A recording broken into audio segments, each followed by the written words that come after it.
are the homeless? The answer may surprise you. I'm Jill Horner. This is Comcast Newsmakers.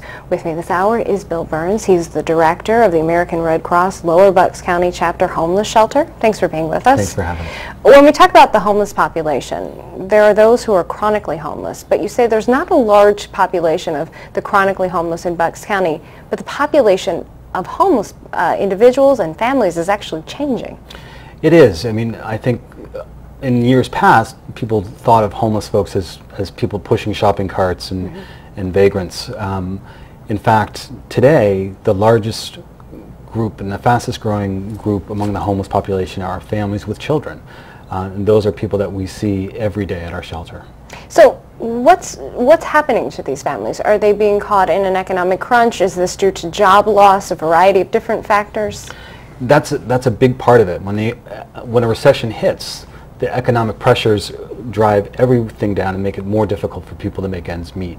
For example, we've been serving families that were recently homeowners, and that slice of America was never to be found in homeless shelters. And yet there they are today, unable to make ends meet. Maybe they've lost their job, their unemployment ran out, they've lost their mortgage, and a house that in some cases has been in the family for generations is gone.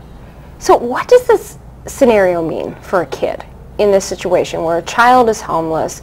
They may be in a very difficult circumstance with a parent or two parents.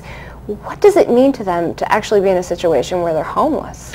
Well, one of the things we know is that that kind of level of instability makes it very difficult for children to learn. It makes it very difficult for them to meet the developmental milestones that they need to become successful learners and successful adults.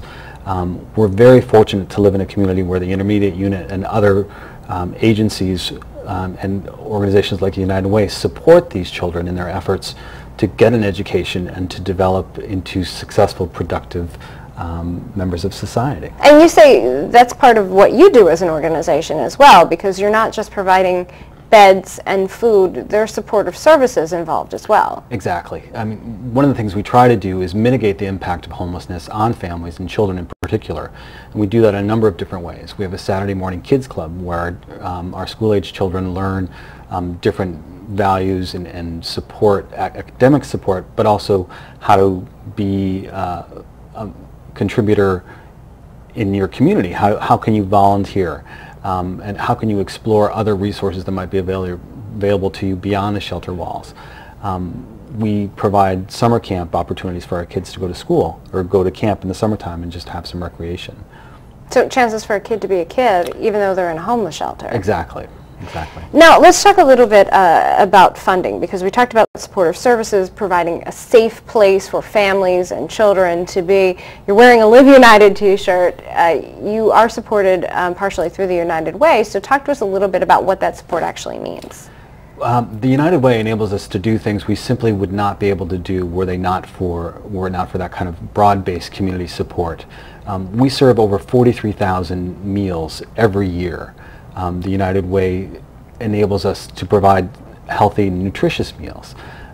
They help us find volunteers that do hundreds of things, and the days of caring and the kinds of opportunities that they have to contribute enable us to kind of take care of things that we just don't have the funding to be able to do. So those are some of the ways in which the United Way supports you as an organization, but obviously always looking for additional support and volunteers as well? Absolutely. I mean, especially in these days, volunteers are doing things. We had a 36% increase in the number of volunteers over the past year because people recognize that these are our neighbors. Everyone that we serve is from Bucks County. And just because they're having a difficult time doesn't mean that they stop being our neighbors. And the United Way is able to kind of bring neighbors together to help each other. All right, thanks so much. Thank you. We've been talking with Bill Burns, the director of the American Red Cross Lower Bucks County Chapter Homeless Shelter. I'm Jill Horner for Comcast Newsmakers.